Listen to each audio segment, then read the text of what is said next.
是小韩，今天是2025年的11月2号，星期天，礼拜天晚上呢，恒春有夜市。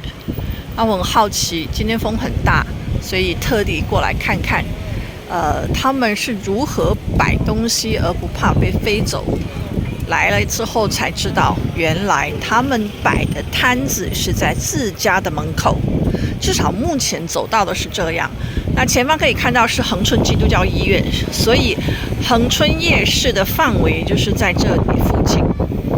OK 今天2025年的11月1号，小韩解锁恒春夜市。